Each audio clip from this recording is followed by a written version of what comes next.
point to cover? Well, I guess we got a lot of people asking us if this is a psyop meant to stir up division and unrest, the whole divide and conquer. And I don't know if this, it doesn't seem like that guy right there is part of a psyop. Seems like he, obviously put his life on the line and that of his family to go out there and organize this event.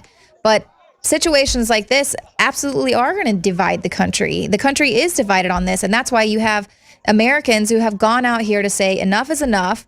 We're not going to just sit back and passively allow our country and our freedoms to be stripped away. They hate us for our freedoms, so let's go ahead and give them up. That means a lot of people died for those freedoms to make this the land of the free, the home of the brave. We're not brave because we're, just sitting by twiddling our thumbs and letting the mainstream media tell us everything is okay. We can see that the flag is upside down.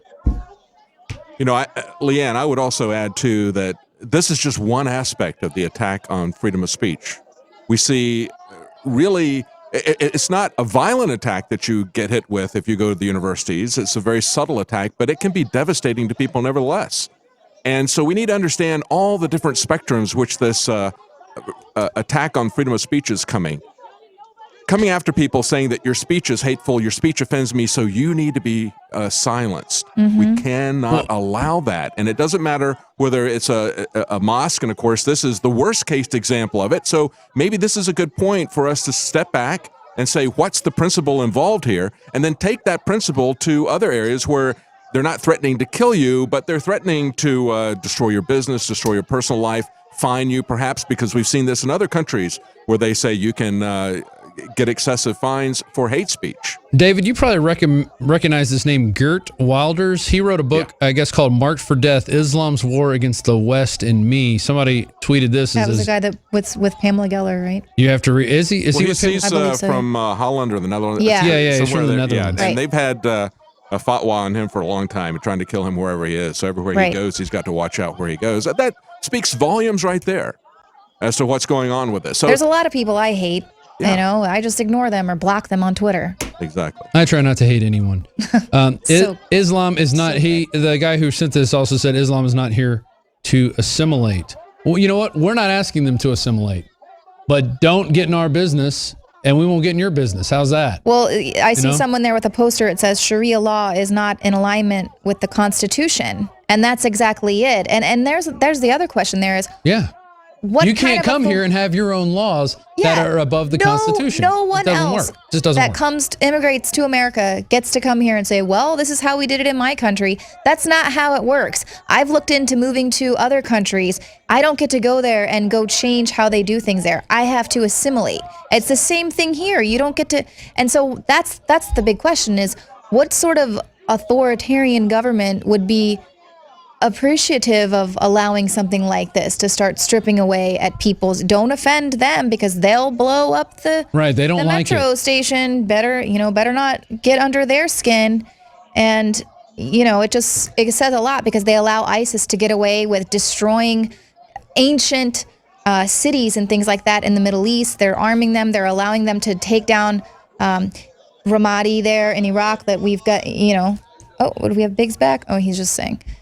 It's just, they're allowing all of this to happen to instill fear in the world, in the globe. And now it's trickling into America. And so that is what this is about. People saying, no, we're absolutely not afraid of this. And we're not going to be passive. Not saying that all Muslims are bad and Islam is bad. And because I hate that. That's just a generalization right there. And that's absolutely not what this is all about. But we can't just refuse to call it radical Islam. Oxnard Montalvo says, interview more Muslims. I'd like to hear the excuse for being upset while living in the USA. Yeah, I agree. You don't like this country. You don't like the way things are done. There's a million other countries. Well, not a million, 100 other countries you can go to. And don't come to ours. If it's so bad, if we're so evil, if we're so wrong, go somewhere else. We don't need to be bothered with your nonsense. That's what I'd like to say, and personally how I feel. I'm very open to the stuff that I tolerate in my life. I'm very open, except when it comes to henpecking when I'm trying to find a parking spot. I don't take kindly to that at all. You know, Rob, you talked earlier about the universities, and we've seen several reports from several different universities. This is going on all over the place where they have free speech areas. Yeah. This is the new trend for destroying the First Amendment. Teaching We've you seen tolerance, it done at political David. conventions. Yeah, we've seen it done at political conventions for the last several cycles, where they take all the protesters, put them literally in a cage, blocks away from the political convention. We saw at the Bundy Ranch where they created a free speech area out in the middle of nowhere, literally. And somebody hung a sign there that says free speech, the First Amendment is not an area. That's it. And we have to understand that this is something that this is a big problem with Islam. This is also a problem with our universities. That is where they are also trying to create this repressive approach against the exercise of free speech. It is systemic. It is something that they train the kids in. That's part of their university education. It used to be that you went there to embrace freedom to and ask open questions. debate and ask questions. Now you have to toe the politically correct line, whether that's on climate change or whether it's on white privilege or feminism or whatever. You have to toe their line. And so that, in a sense, I think, even though this is very violent and focused on people who are criticizing Muhammad, I think an even greater danger is what is going on in the universities because it is so broad-based and pervasive. Yeah, I totally agree. And, you know, I went to WVU. That's where I got my undergrad. And there was a lot of liberal leanings there. Definitely being a theater major, there's a lot of liberals and left leaning there. And I dealt a lot with that writing for the newspaper. I would write stuff about Bill Clinton and Newt Gingrich. It was Newt Gingrich was the speaker at the time, and there was a lot of clashes there. And I'm like, look, they're all in on it. Yeah, I don't see that. And Bill Clinton's doing good things. But what was interesting there, we didn't have free speech zones. Once a week, there was a guy who would get out and he would literally bring a soapbox and stand on it and preach the Bible. And we called him the Bible guy. And he would argue with people. You'd be walking to class. You going to talk, Biggs? Hey, yeah. Let's go ahead, Biggs. How you guys doing? Go ahead, buddy. Go ahead. Can you hear us? So stuff's pretty tense. There was some guys that were yelling that they were going to gang rape that girl in the pink. I don't know if you remember seeing her. Oh, yeah. But the Muslim guys on the other side, they said they're going to Wow. find her after this and gang rape her.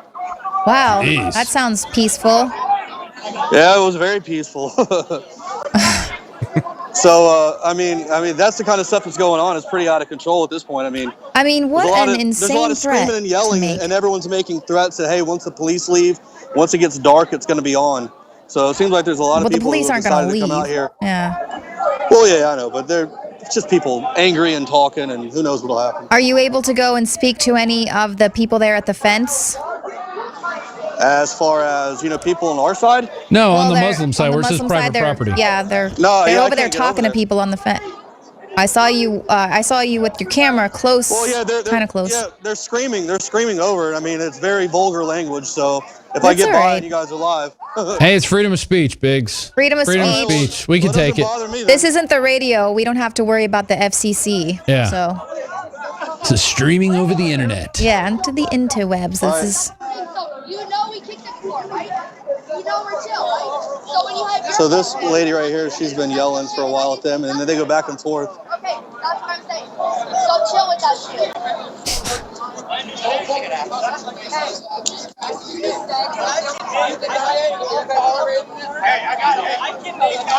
Can you go Yeah. over to the fence where the kind of like the compound was? It was that iron fence the area. iron fence. Oh yeah, those guys walked off already. Well, if they you keep see him, some walking people in. would like you to interview him. We're getting tweets about that. Get their side of the story, which I think would be interesting. I do too. There's a housing area back over there, so they go back over there, hang out for a minute, and they come back to the fence. So Okay, if I well see them come grab. back out again, I'll Yeah, go grab over him if you can.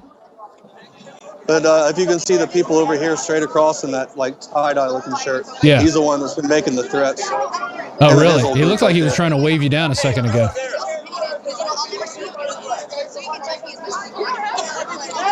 So Well, it takes I a mean, real who man to knows? threaten I a mean, woman. once it gets Yeah. dark, anything can happen. I mean, at to that just point. make a threat like that, that's just disgusting.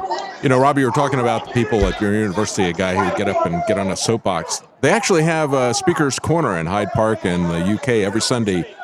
People can take a soapbox and they can stand up there and talk about whatever they want. Usually it's politics and religion. And the last time I was in the UK, last time I was in London was 14 years ago. And I'd been there many times before, but this was a really, really hot discussion. It was a Christian standing up, talking about religion, talking about Christianity, and the Muslims were screaming at him. And I noticed all the bobbies just start walking over and standing there with their hands crossed in front of them, keeping an eye on this situation. They could see this thing escalating because these guys were getting real. It wasn't just one or two. It was a group of Muslims coming after this, about to get violent with this Christian. And he just kept talking on the soapbox, and the police just kept assembling in a larger and larger group.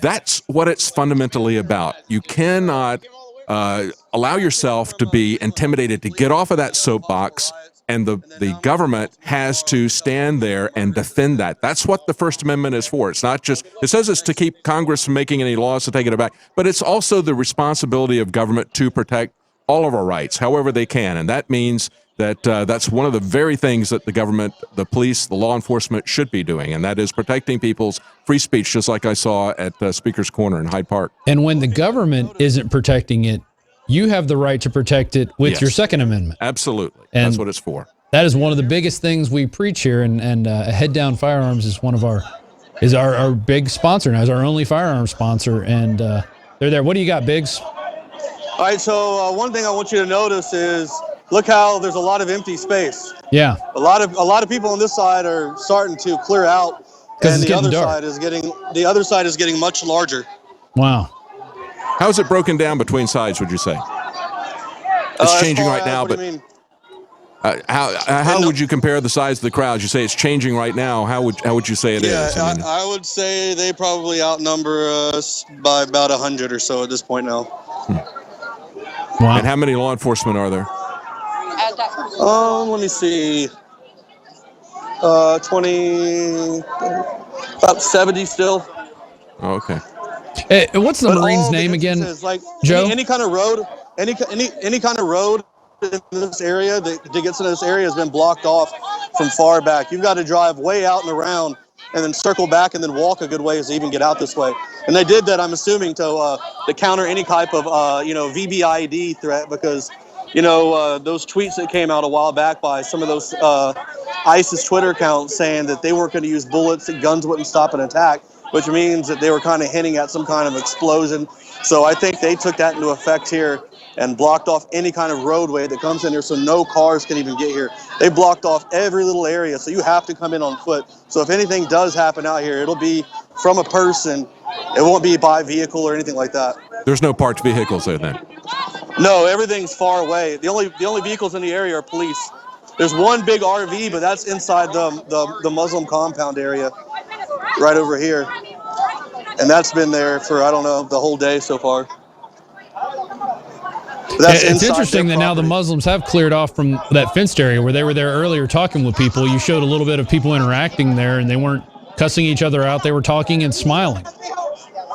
Yeah, I mean, they were having an all right conversation about stuff. They understand some of the people's concerns. A lot of people are saying, don't F, Islam, but F ISIS. And then you've got a lot of different groups out here that are just, they pretty much came out here to be rowdy, on both sides. Right. Well, that's why. And those are the kind of people. Go ahead. Yeah, those are the kind of people that are, they put in place so they can take away from the entire meaning of being out here. The fact that this is about our country, our First Amendment rights under attack. The fact that under this president, more journalists have been attacked. The fact that whistleblowers are completely attacked and just demonized for exposing corruption. Meanwhile, we've got this criminal, Hillary Clinton, that could possibly become president, and no one even cares about it. And her poll rankings are still high. Yeah. That's the country we live in. And Joe, if anything were to happen now, the mainstream media is going to jump on and say, well, it was those people wanting to go out there and stir up the Muslims and carry around their guns. And that's the big problem. That's what it'll be. It won't be the fact that, whoever attacked first, that there was a clash. I mean, right now, it doesn't look like anybody's attacking anybody. But I guarantee you, the people who will get blamed will be the ones who started the protest. And even if this remains a completely peaceful protest, that guy that was out there doing the interview, Fox News, I don't know how they've been covering it, what angle they're taking, but surely they've got to get a story out of this if they sent a reporter out there. And so it'll be really interesting to see how they spin this event. Let's hear what she's saying.